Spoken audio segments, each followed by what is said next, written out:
Movie की starting में लिंग यान कहता है कि हम फिर से मिल गए और वो उसे एक साइड पे ले जाकर पूछता है कि तुम्हें कैसे पता चला कि मैं म्यू फैमिली की नाजायज़ औलाद हूँ। जिस पे लिंग चैंग कहती है कि मुझे एक दिल का मसला है जिसमें मैं अगर किसी भी म्यू फैमिली के जीन्स को किस करूँगी तो मैं ठीक हो जाऊँगी, और मैंने जब तुम्हें किस किया तो मैं ठीक भी हो गई थी, इसलिए मैंने तुम्हें कहा कि तुम म्यू फैमिली की नाजायज़ औलाद हो।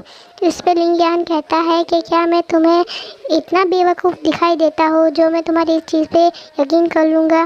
तो लिंग चैंग कहती है कि मैं तुम्हें इस चीज़ पे एक्सप्लेन कर सकती हूँ, और वो दोनों का सीन चेंज होता है जहाँ लिंग चैंग सोच रही होती है कि अब वो उसे कैसे यकीन दिलाए। तभी उसके दिमाग में एक क्या आइडिया आता है और वो कहती है कि तुम बिल्कुल सेपरेट खड़े हो जाओ, और वो उसकी तरफ डोरी डोरी आती है और वो गिरने की एक्टिंग करती है। उसे लगता है कि लिंग यान उसे बचा लेगा, बट ऐसा नहीं होता। लिंग यान एक साइड पर हो जाता है और वो गिर जाती है। वो कहती है कि तुमने मुझे क्यों नहीं बचाया। वो कहता है कि मैं तुम्हें क्यों बचाऊं। फिर वो खड़ी हो जाती है और सीन दूसरी तरफ शिफ्ट होता है जहाँ वो एक गाड़ी के सामने आने का एक्ट करती है, और वो तब लिंग यान तब भी उसे नहीं बचाता, बाकी उल्टा गाड़ी वाला ही उसे डांट जाता है। वो कहती है तुम मुझे क्यों नहीं बचाते। तो वो कहता है कि मैंने कौन सा तुम्हें धक्का मारा था तो मैं तुम्हारे बचाने की गारंटी लूँ। तो वो कहता है कि तुम मुझे जल्दी अपना बताओ। तो वो कहती है, वो बोलने ही जा रही होती है, तभी उसके पेट में से गुड़गुड़ करके आवाज़ आती है और वो पूछता है कि क्या तुम्हें भूख लगी है। तो वो अपना सिर हिलाती है, और तभी वो दोनों रेस्टोरेंट में जाते हैं और वो टेबल पर बैठ के उसे कहता है कि चलो जल्दी बताओ मुझे, और मेरे पास इतना फालतू टाइम नहीं है कि मैं तुम्हारे साथ बैठ के खाना खाऊं। तो वो कहती है, जब वो बोलने ही जा रही होती है तो सोरी इंग आती है अपनी म्यू आंटी के साथ, और वो लिंग यान को देखकर कहती है कि मैं उसके साथ बात करके आई। तभी लिंग चैन छुप जाती है। लिंग यान कहता है कि मैंने तुम्हें कभी इतना डरा हुआ नहीं देखा। तो लिंग चैंग कहती है कि तुम दोनों एक जैसे हो, एक मुझे अभी मारना चाहती है और एक मुझे बाद में मारना चाहता है, और वो उसे आता देख टेबल के नीचे छुप जाती है। सोरे इंग उसे फिर से उसी लड़की का फ़ोटो दिखाकर पूछती है कि क्या तुमने इसको देखा है। लिंग यान कहता है कि क्या हो अगर मैंने इसे देखा है। तभी नीचे से लिंग चैंग उसकी पैंट खींचकर कहती है कि तुम सच मत बोलो।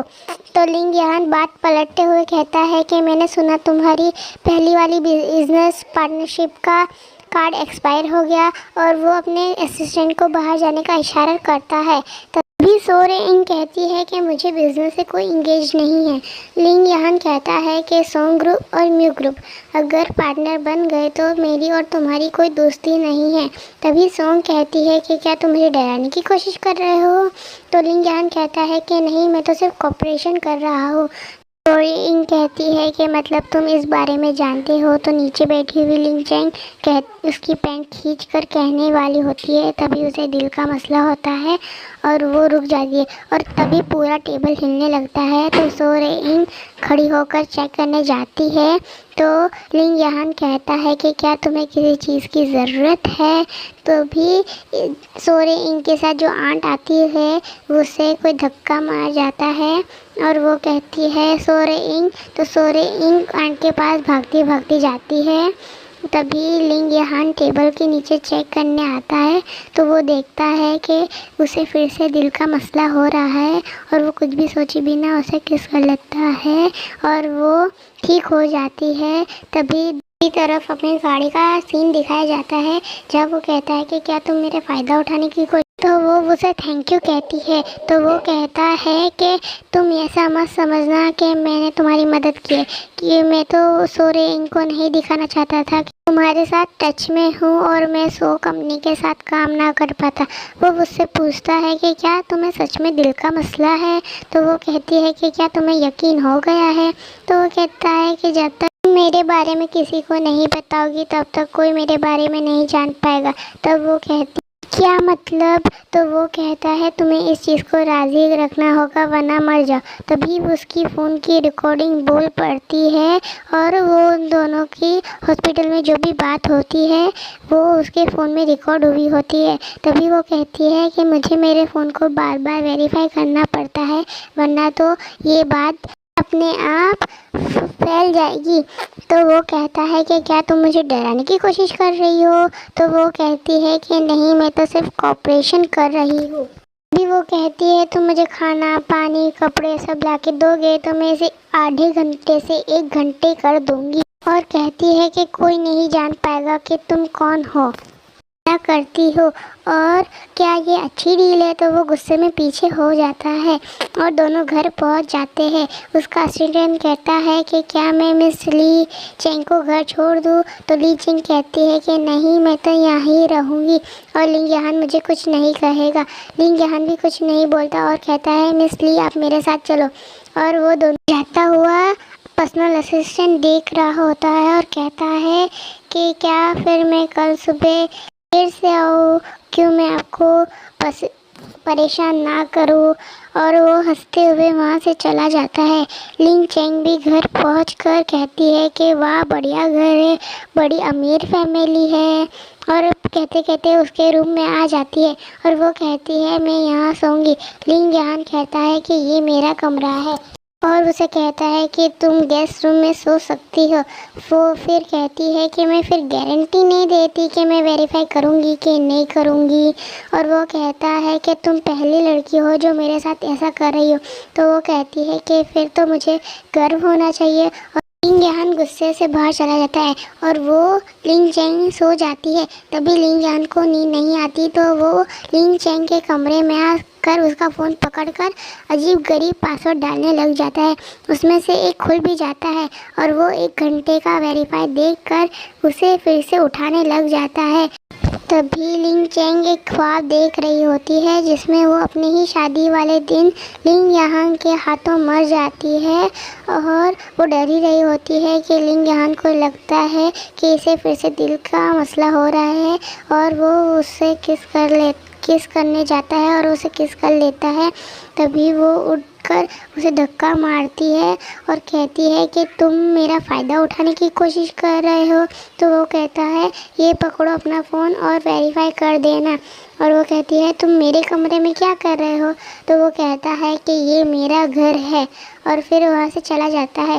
वो कहती है मुझे फिर से लॉक चेंज करना होगा और सुबह उठकर आती कहती है कि अच्छा हो मैं विलन बन के ही रह जाऊँ।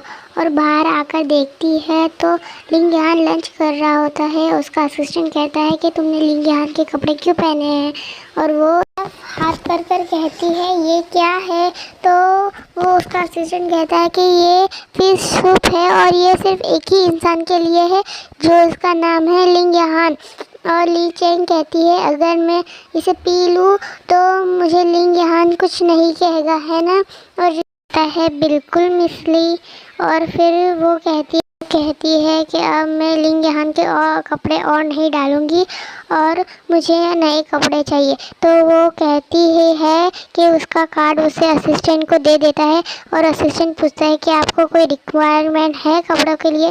तो वो कहती है ज़्यादा एक्सपेंसिव ना हो ऐसे चलेंगे। और वो पूरा घर घूमते हुए सारी पेंटिंग का प्राइस उसे पूछ रही होती है और असिस्टेंट भी उसे सारी पेंटिंग का प्राइस बताता ही है।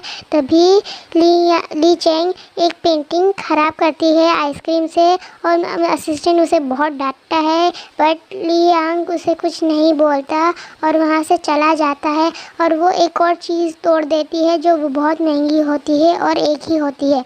लिंग यहाँ उसे तब भी कुछ नहीं कहता और ली चेंग कहती है कि तुम कहाँ जा रहे हो? तो वो कहता है कि मैं ऐसी टूटी हुई चीज़ों को नहीं देखता और वहाँ से चला जाता है। दूसरी तरफ शिफ्ट होता है और सोंग का पर्सनल असिस्टेंट उसे बता रहा होता है कि ली चिंग कहीं भी नहीं मिल रही, ना ही वो अपने घर में है ना ही कहीं और वो सोरे इंग कहती है कि हमें उसे जल्दी ढूंढना होगा मिस म्यू के ढूंढने से पहले। और उसका पर्सनल असिस्टेंट से पूछती है कि क्या उसके घर में और कोई नहीं है? तो वो कहता है कि उसका छोटा भाई है और वो वहाँ से हंसते हंसते चली जाती है। वो लिंग चेंग को दिखाया जाता है, जो अपने रूम का पासवर्ड चेंज कर रही होती है और बाहर आकर बैठ जाती है। और तभी उसे फ़ोन आता है किसी अननोन नंबर से, और उसका भाई बोल रहा होता है ली चेंग, जो कहता है डी मुझे इन लोगों ने किडनैप कर लिया है। और वो कहती है कि क्या तुम कौन हो, मैं तुम्हें नहीं जानती। और वो कहता है कि क्या तुमने सही नंबर दिया है। तो वो कहता है कि हाँ मैंने सही नंबर दिया है। और वो फिर से कॉल करता है, तो वो कहती है तुम मेरे भाई लग रहे हो। तो वो कहता है कि हाँ मैं वही। और उसका किडनैपर बात करते हैं कि हम उसे किडनैप कर लाए हैं और तुम इसे लेने आ जाओ, और वो हमें यहाँ आ जाओ जल्दी। और वो कहती है क्या तुम शो के लिए काम करते हो। तो उसका किडनैपर कहता है कि मैंने तो इसे कुछ भी नहीं कहा, इसे कैसे पता चला। तो वो कहती है तुम शो के बताए हुए रास्ते पर चलोगे और मैं वहाँ आऊँगी तब मुझे तुम मार दोगे, और इसलिए तुम मुझे वहाँ बुला रहे हो। वो कहता है कि हाँ तुम्हें मारने से तुम्हें जल्दी राहत मिलेगी।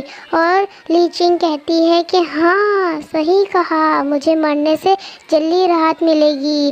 और कहती है कि ऑलराइट तुम मेरे भाई को रखो, मैं मर जाऊंगी, बाय बाय। और वो ये कहकर फ़ोन रख लेती है। और तभी वो कहती है कि अब मैं मर जाऊंगी जिससे मुझे राहत मिल जाएगी। और कहती है लिंग यहान अब मैं तुम्हारे साथ ज़्यादा काम नहीं करूँगी। और दूसरी तरफ लिंग यहान को दिखाया जाता है जहाँ वो सो के पापा से बात कर रहा होता है, बिजनेस का लिए बात कर रहे होते हैं दोनों। तभी वहाँ ली चिंग आती है और उसका असिस्टेंट कहता है कि तुम अंदर नहीं जा सकती, अंदर सिर्फ इम्पोर्टेंट लोग जाते हैं, तुम मुझे बता दो। तो वो कहती है कि तुम तो अभी छोटे बच्चे हो, तुम्हें ये सब नहीं समझ आएगा। और वो अंदर चली जाती है। और अंदर जाकर वो कहती है कि लिंग यहान तुम यहाँ क्या कर रहे हो। और यहाँ ही हमारा एपिसोड ख़त्म हो जाता है।